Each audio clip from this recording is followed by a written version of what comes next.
Estamos de volta. O assunto de hoje é falta de tolerância e brigas em condomínios. Se você não viu o primeiro bloco, vai na descrição, clique e assista porque tem muito assunto relevante. Se você assistiu, vem comigo que agora a gente vai falar o quê? Funcionário, o papel dos funcionários nesse caos que acontece às vezes em condomínio ou não acontece, qual é a influência deles, punição, advertência, multa e alguns casos especiais que vamos ter como exemplos do que não deve ser feito e do que deve ser feito. Vem comigo.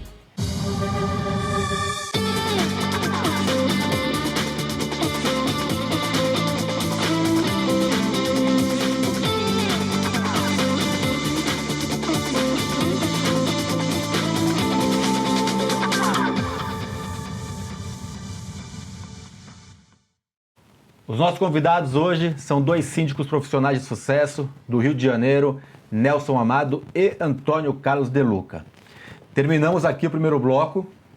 Te interrompi, Antônio Carlos estava falando do caso do cara que bateu na síndica. Foi. E depois a gente estava falando de como ela se proteger, a questão da advertência, multa, a hora de falar, a hora de não falar. Por favor, complemente. Sim. Passando um outro caso que aconteceu, para exemplificar um pouquinho mais, né? Sempre tocando no ponto de como nós, gestores, pessoas que saem para trabalhar, independente de ser síndico orgânico, síndico profissional, a gente tem família, a gente tem filho, a gente tem que estar protegido, porque a gente lida com um ambiente onde a gente, infelizmente, não conhece a fundo o total das pessoas e como que elas podem reagir a determinadas situações. Lembrando, teve um caso lá em Brasília, né? Que aconteceu, onde um síndico acabou levando um soco e caiu, teve até um pequeno traumatismo craniano e tal. Ele estava dentro da academia do condomínio reclamando do barulho que um cara estava fazendo socar o saco. Já notoriamente sabia-se que o cara provavelmente era envolvido com alguma coisa de artes marciais e tal, não sei o quê. Então, tipo assim, era o melhor momento, naquela hora que a pessoa estava lá na academia, todo esse envolvimento emocional, era o melhor momento do síndico estar lá, chamando a atenção e falando com o cara. Se o síndico tivesse na academia, o cara tivesse chegado lá na hora, não seria a melhor forma do síndico sair para não se envolver, correndo o risco de realmente tomar um soco, uma agressão?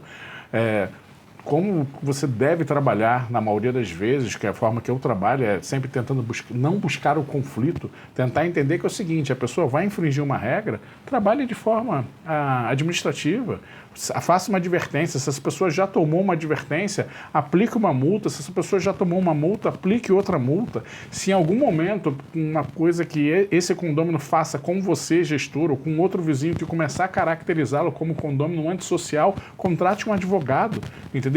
Mas não coloque a sua integridade física à disposição dessas pessoas desequilibradas, entendeu? Perfeito isso que você falou, e já trago aqui para o Nelson. Síndico não é polícia, né, Nelson? Não, de maneira alguma. A gente não pode ir lá e tirar à força alguém que está fazendo um barulho. A gente pode informar, a gente pode punir e tem que tomar um pouco de cuidado realmente de não se envolver no calor da emoção que essa pessoa tem. Eu já vi casos, imagina, uma vez, um caso que aconteceu comigo, tinha uma festa, eu morava numa casa, tinha uma festa na casa do lado, o pessoal estava fazendo muito barulho, meu filho tinha 2 anos na época. E aí eu comecei a olhar a festa e o pessoal estava muito alterado de drogas pesadas, assim, era uma festa que dava para ver. E minha mulher falava, vai lá, pedir para eles pararem, começava a me não, você tem que falar com eles. Imagina eu chegar no meio de uma festa com as pessoas drogadas pedindo para parar de fazer barulho. Então, esse bom senso acho que é muito válido para o síndico. Não, né? sem dúvida. Eu vou contar um caso que aconteceu comigo particular no prédio que eu moro, né? A gente tem um condômino que ele tem um perfil de sempre chegar bêbado, né? Então os funcionários já sabem, já conhecem ele, até ajudam ele a entrar no elevador para ir para o apartamento dele. E a gente estava fazendo uma pequena obra num lago que a gente tem na entrada do condomínio e a obra demorou um pouco mais a terminar, né? E ele, num desses dias que ele entrou bêbado, ele deve ter ficado irritado com aquela obrinha ali que não terminava e foi bater no meu apartamento, né? Eu não estava em casa, né? Quem atendeu foi meu filho, de 18 anos. E notoriamente, né, a pessoa bêbada, né, apontando o dedo para o meu filho, olha, avisa para o seu pai, né, que se ele não resolver o negócio dos peixes lá, vai ficar ruim para ele, né, não vai ficar bom, e se expandindo, enfim. Quando eu cheguei em casa, meu filho falou, e já falou, olha, o cara estava bêbado, né, e você respira, né, o fato dele ter ido na minha casa, né, falar com o meu filho.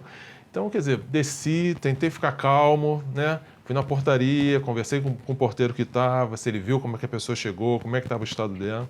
Falei, liga aí para esse cidadão aí. Aí eu liguei falando com ele, ele já caiu assim, né? Ah, não, senhor, me desculpa, já mudou completamente, né? Então, quer dizer, eu tomei uma atitude, não sei até que ponto seria a mais correta, né? Mas como envolveu a minha família, né? Eu fiquei mais indignado ainda com a situação, né? Então, tentei ser o mais polido possível, mas eu tinha que, né, ter uma ação mais forte ali, né, de mostrar realmente que ele não pode fazer isso. Né? Botar um limite. Né? Exato, né? E é esse cuidado, né? É uma pessoa bêbada, mas poderia ser uma pessoa drogada, poderia ser uma pessoa violenta. Mas você não bateu no apartamento dele. De maneira alguma. Você interfonou. Eu interfonei. Então, a chance de você tomar um soco era Exato, zero, né? Pelo telefone a gente não toma um soco. Então, quer dizer, depois daquele fato, ele me via, me cumprimentava, né? Virou praticamente meu melhor amigo dentro do condomínio, porque ele percebeu que ele fez a coisa errada. Mesmo porque dar um soco nele não seria... É complicado, né? Grande, né? Não, só um pouquinho grande, né? Até eu tenho medo dele. Eu tô com medo. Tô com medo. Então, o que acontece? Não, é parceiro. Antônio Carlos, a questão dos funcionários, né? Da importância do zelador, dos porteiros, de saberem também se posicionar e de manter ali um clima tranquilo no condomínio. Sim, se você pegar, por exemplo, definição de zelador, qual é a função do zelador? Zelar pelo patrimônio do condomínio, e você fala zelar não só pelo bem material, mas pelos procedimentos junto aos moradores, muitas das vezes ajudar com as questões de implantação e identificação de penalidades, mas esse pessoal precisa entender, infelizmente, são pessoas que sofrem muito também com essa questão de agressões. A gente teve um caso agora há pouco tempo lá no Rio de Janeiro de uma porteira sendo agredida na portaria por um morador, mais um caso de um homem você fazendo covardia com uma mulher, que é inadmissível, mas se não fosse homem para homem também seria inadmissível, cargo de porteiro para o condômino é inadmissível. Tem muito caso de racismo, né? Racismo, tipo assim, sabe, diminuição de questão social, sabe, tipo, eu pago cota condominial, acho que posso tudo, aí vem as questões que você fala, os funcionários conseguem relatar, conseguem ajudar, o síndico, né, o gestor do condomínio, para que o síndico ele tenha poder, não só através das câmeras, não só através de outros artifícios, mas através de relatos, testemunhos, para que ele possa fazer as punições administrativas, as advertências, as multas, para que ele possa levar a situação para o conselho, para conversar, se possível para uma assembleia, se o caso for um pouco mais grave, como aconteceu com aquela síndica que apanhou dentro da academia, porque foi feita uma assembleia expressas para poder já direcionar o cara como antissocial e ao mesmo tempo já entraram com uma ação na justiça. O juiz determinou que primeiro que ele tivesse um afastamento da síndica e depois que ele não pudesse mais habitar o mesmo local. Então o que acontece? Os funcionários são parte importante, né, para ajudar, não só no contexto de você organizar e falar o seguinte, olha só, aconteceu tal coisa aqui, foi registrado tal coisa aqui, orientando, também na orientação, entendeu? Porque, não sei, em São Paulo às vezes até um pouco menos, eu acho que no Rio de Janeiro isso tem um pouco mais, que no Rio de Janeiro, principalmente na Zona Sul, em algumas coisas, existe um vínculo muito grande dos moradores com os funcionários. Então tem uma relação de confiança. Em São Paulo existia isso antigamente, como hoje a maioria das portarias tem o porteiro não pode sair, muitas são blindadas. Então, por exemplo, onde eu moro, eu não consigo nem ver o porteiro. Eu cumprimento um isofilme ali que é espelho, eu não sei nem quem está lá dentro. Então acabou tendo um distanciamento. No Rio de Janeiro, pela arquitetura dos condomínios, sim, você tem um contato direto com esse pessoal. Tem um lado positivo e o lado negativo do teu porteiro. Como ele está blindado lá, não sei o quê, é muito difícil de alguém chegar para agredir ele. Sim. Então o condomínio ajudou de forma material a questão. Mas será que é necessário sempre fazer dessa forma? Será que os investimentos vão ter que sair do condomínio para fazer blindagem de cabine, entendeu? O cara tem que trabalhar confinado? É isso mesmo que tem que acontecer? Só assim, para mim, eu sempre acho que tem que ter um meio termo. E aí tem que ter uma questão de boa convivência, boas condutas, multas advertentes para o cara entender que o que ele fez foi errado, depende da gravidade. Antônio, o que você faz? Pô, depende da gravidade, o cara não toma advertência, o cara vai tomar uma multa direta, é óbvio. E aí, concorda, discorda do que estamos falando? Dê sua opinião, curta, compartilhe, dissemine informação de qualidade para que chegue ao máximo para a gente profissionalizar esse setor que é tão importante.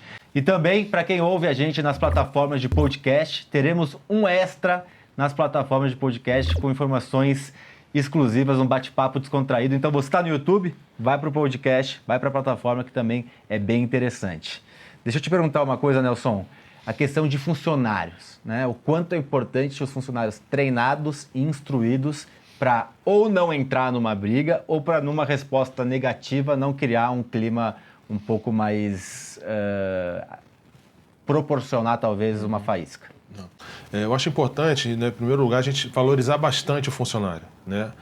Eu gosto sempre, né, de quando assumo um condomínio, de conversar com todos eles individualmente, porque é difícil da gente fazer uma reunião com todos, até por causa dos horários diferentes. Então eu converso individualmente com eles, né, me apresentando, mostrando como eu gosto de trabalhar e sempre me colocando à disposição de qualquer coisa que aconteça. E peço sim para que eles acompanhem o dia a dia do condomínio, porque ali eles vão ser, né, os olhos do síndico. Eles vão estar presentes no dia a dia, eles vão estar recebendo o prestador de serviço, eles vão estar acompanhando os moradores. Então, a participação deles e essa percepção é fundamental para que a gente consiga, né, resolver qualquer, né, situação que aconteça. Então, eu peço muito para que eles façam isso, né, acompanhar e sempre me colocar, né, informado de tudo que acontece no condomínio, que eles entendam que seja realmente importante estar avisando para a gente. Quer agregar alguma coisa aí? Tá com cara de quem quer agregar alguma coisa. Não, tipo assim, é importante, eu sempre quero agregar alguma coisa, o pessoal fala que eu sou agregador. Bom, é importante a pessoa pensar também, e o funcionário pensar, porque quando vai acontecer alguma coisa, na maioria das vezes, acontecem alguns indícios, acontecem alguns sinais. E às vezes o papel do síndico pode ajudar o funcionário a pegar esses sinais e identificá-los. Porque, infelizmente, às vezes com a situação financeira ou social, o nosso colaborador ele não consegue ter essa capacidade e nós, como líderes, como gestores, a gente consegue, de repente, ensiná-los e passar assim, preste atenção nesse detalhe, preste atenção nessa determinada coisa. Por quê? Porque aquele condômino que está ficando irritado, aquele que está intolerante, aquele que é um antissocial ou que vai fazer uma coisa antissocial, ele dá alguns sinais antes. Raros são os casos onde a coisa explode de repente e vai. Acontece, mas são raros. Normalmente nos outros você vai sentindo. O cara já fez uma reclamação antes, o cara já deu um sinal antes, o cara já deu um xingamento antes, o cara já fez alguma coisa antes e o funcionário, eu acho interessante ele estar ligado nessas situações para se proteger e para proteger os outros, os moradores, quem está na gestão. Vou chamar um quadro agora que é o Aplicando a Advertência. A advertência hoje vai para você, ser humano. Vou pegar um exemplo do que aconteceu ontem. Ontem à noite, meu filho, antes de dormir, me perguntou: papai, por que Deus cria o bandido? Eu falei: filho, Deus não cria o bandido. Deus cria as pessoas e as pessoas têm liberdade, eu falei para ele, não falei livre-arbítrio, para que possa escolher o que quer da vida, o caminho bom ou o caminho ruim. Você que mora em condomínio pode escolher ser uma pessoa de atritos ou uma pessoa de paz. Então, quando tiver um problema de barulho ou qualquer outro tipo de problema com o condômino, com um vizinho, vamos tentar entender, vamos tentar conversar e tentar resolver de maneira pacífica. Não vamos criar logo um alarde, um problema, uma confusão e aquele condomínio virar uma praça de guerra. Quem determina se aquele condomínio vai ter paz ou se aquele condomínio vai ser um condomínio não gostoso de convivência é você. Você faz parte. Se temos 100 moradores, você é 1%. Se temos 200 moradores, você é 0,5%. Mas você pode até ser mais do que isso, influenciando pessoas. Fica aí minha opinião, fica aí a minha sugestão para refletirmos. Pessoal, a gente vai encerrar aqui para quem está no YouTube e vai agora fazer um especial de 10 minutinhos nas plataformas de podcast. Primeiramente, gostaria mais uma vez de agradecer o Nelson Amado, parabenizar por ser um novo síndico 5 estrelas. Muito obrigado por ter você aqui e em breve quero que você pegue a ponte aérea de novo para a gente fazer mais um programa. Dúvida. Eu agradeço também o convite, né? Muito feliz, né, de fazer parte agora do Síndico 5 estrelas. Eu acho que vai ser muito importante para a minha carreira, então obrigado aí pelo convite. Eu que agradeço. E o já amigo, né, Antônio Carlos De Luca. Importante que viramos amigos após você, no meio de você virar certificado. Será que é por isso que você virou certificado? Você Não, que isso, batalhei pra caramba. Não desvaloriza, né? Não desvaloriza. Estava conversando com o Nelson, excelente síndico, inteligente, meu amigo, conheço há muito tempo. parabéns aí pela certificação. Eu batalhei muito pela minha, não foi de primeira, eu repeti 2 vezes antes de passar a 3ª vez. Eu queria me testar, eu queria me provar, queria saber se o Antônio De Luca era o Antônio De Luca que todo mundo dizia que eu era, mas eu tinha essa necessidade de me testar e graças a Deus eu passei, valorizo muito minha certificação e para mim é sempre uma honra, prazer estar contribuindo aqui com o material para vocês. A honra é sempre nossa, muito obrigado. Então, vá para a plataforma de podcast e no YouTube. Semana que vem mais um programa com informações importantes para a gestão do seu condomínio ou dos condomínios que você faz a administração. Até semana que vem.